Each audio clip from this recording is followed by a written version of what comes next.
बस बाबा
అందరికీ నమస్కారాలు।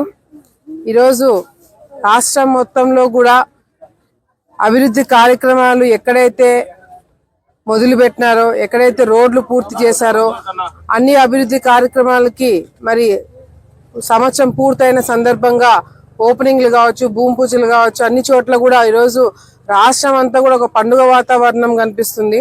ఎందుకంటే ఈ అభివృద్ధి కార్యక్రమాలు గతంలో వైసీపీ గవర్నమెంట్ అధికారంలో ఉన్నప్పుడు అభివృద్ధి కార్యక్రమాలు ఎక్కడ కూడా చూడలేదు। ఎక్కడ చూసినా కూడా తప్పుడు కేసులు, తప్పుడు సమాచారాలు, విడదీయడాలు, ఈ కార్యక్రమాలు చూసామే తప్ప ప్రజలకి మంచి చేసే కార్యక్రమాలు గత 5 సంవత్సరాలు ఎప్పుడు చూడలేదు। కానీ ఇప్పుడు ఎన్డీఏ ప్రభుత్వం వచ్చిన తర్వాత సంవత్సరంలో ఎన్ని అభివృద్ధి కార్యక్రమాలు చేశాము, మనకి రాష్ట్రంకి ఎన్ని ఇబ్బందులు ఉన్నా, ఎన్ని కష్టాలున్నా చంద్రబాబు నాయుడు గారు ఇచ్చిన మాట ప్రకారము పెన్షన్లు టైంకి ఇస్తున్నారు। అది కూడా పెన్షన్ టైంకి ఇవ్వడమే కాకుండా పెంచి మరి ఇస్తున్నారు। జీతాలు కరెక్ట్ టైంకి వస్తున్నాయి।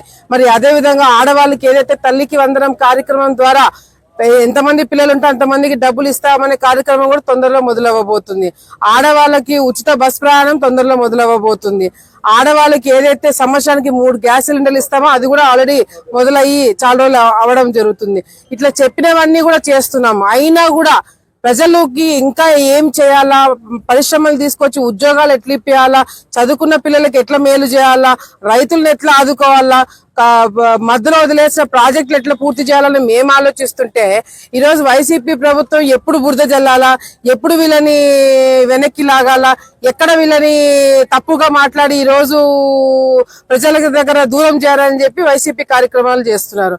ఇదే సాక్షి టీవీలో మహిళల గురించి అడ్డదిడ్డంగా మాట్లాడితే మహిళలు చెప్పులు తీసుకొని బయటికి వచ్చారంటే ఈరోజు సాక్షి కావచ్చు, సాక్షి నడుపుతున్న వైసీపీ నాయకులు కావచ్చు, ఎంత నోటి దుడుస నోటికి ఏదొస్తే అది చిన్న పెద్ద ఆడ మగ తేడా లేకుండా ఇష్టం వచ్చినట్టు ఇంకా వాళ్ళు మాట్లాడుతున్నారంటే వాళ్ళకి ఎంత ధైర్యం ఉంటే ఆ కార్యక్రమాలు చేస్తారనేది కూడా ఒక్కసారి మనం అందరం కూడా ఆలోచించాలా। ఈ రోజు ఆలగడ్డలో అభివృద్ధి కార్యక్రమాలు చేస్తున్నారు। ఆలగడ్డలో ఎంతసేపు ఉన్నా మాకు అది కాలేదు, ఇది కాలేదు, భూమాకిల ప్రియ అది ఇది అని చెప్పి మాట్లాడతారే తప్ప ఆలగడ్డలో వచ్చిన సంవత్సరంలో 13,45 లక్షల రూపాయలతోటి ఈరోజు అభివృద్ధి కార్యక్రమాలు చేశారనే సంగతి మాత్రం ఎవరు మాట్లాడట్లేదు। ఈరోజు అందరు మంత్రులతో మాట్లాడుతున్నాము। అభివృద్ధి కార్యక్రమాలు ఆలగడ్డలో ఎక్కడెక్కడ కావాలో అన్ని కూడా ఈరోజు మేము చేసి పెట్టడానికి వెంటబడుతున్నాము, పోటీ పడుతున్నాం। అన్ని విధాలుగా కూడా పక్క నియోజకవర్గాలు ఎట్లా వస్తున్నాయో దానికి ధీటుగా మనం కూడా కార్యక్రమాలు చేయాలని చెప్పి మనం కూడా పరుగులు తీస్తున్నాము। ఇవన్నీ ఎవరికి కనిపించట్లేదు। ఈ రోజు నేను ఒకటే మాటిస్తున్నాను, ఏదైతే ఎన్నికలకు ముందు అటు పార్టీ కావచ్చు, నేను కావచ్చు, అభివృద్ధి కార్యక్రమాల విషయాలు ఏవైతే హామీ ఇచ్చామో ఈ 5 సంవత్సరాల్లో చెప్పిన దానికన్నా ఎక్కువే చేస్తామే తప్ప ఒక్కటంటే ఒక్కటి కూడా మిస్ కాకుండా మేము జాగ్రత్త పడతామని చెప్పి కూడా సందర్భంగా తెలియజేసుకుంటూ, ఇంకా రావాల్సిన నిధులు చాలా ఉన్నాయి. తప్పకుండా గ్రామాలలో ఎక్కడైతే ఇంకా కాలువలు, రోడ్లు, ఇంకా కొన్ని సమస్యలు ఉన్నాయో, తాగునీటి సమస్య ఉందో, ఇవన్నీ కూడా వచ్చే రోజులు అన్ని కూడా మేము దగ్గరుండి ఆ సమస్యలన్నీ తీరుస్తామని మరొకసారి ప్రజలందరికీ కూడా మేము మమ్మల్ని గెలిపించి మా మీద నమ్మకంతో ఈ రోజు మమ్మల్ని గెలిపించిన ప్రతి ఒక్కరు కూడా మేము పేరు పేరు నేను ధన్యవాదాలు తెలియజేసుకుంటున్నాము. తప్పకుండా మీరు మా మీద పెట్టుకున్న నమ్మకాన్ని కాపాడుకుంటూనే మీకు సేవ చేసిన భాగ్యం మాకు ఇచ్చినందుకు మరొకసారి ప్రజలందరికీ కూడా చేతులెత్తిన నమస్కారాలు తెలియజేసుకుంటూ, వచ్చే రోజుల్లో ఆలగడ్డ నుంచి అమరావతి వరకు అభివృద్ధి కార్యక్రమాలు చూడబోతున్నారు ప్రజలందరూ కూడా అని తెలియజేసుకుంటూ, అటు చంద్రబాబు నాయుడు గారు కావచ్చు, లోకేష్ అన్న కావచ్చు, పవన్ కళ్యాణ్ గారు కావచ్చు, మేము కావచ్చు, అందరం కూడా ప్రజల మీద దృష్టి పెడతాము, రాష్ట్రం మీద దృష్టి పెడతాము, రాష్ట్రము ముందుకు పరిగెత్తేలాగా మేము అందరం కూడా కృషి చేస్తామని చెప్పి సందర్భంగా తెలియజేసుకుంటున్నాము.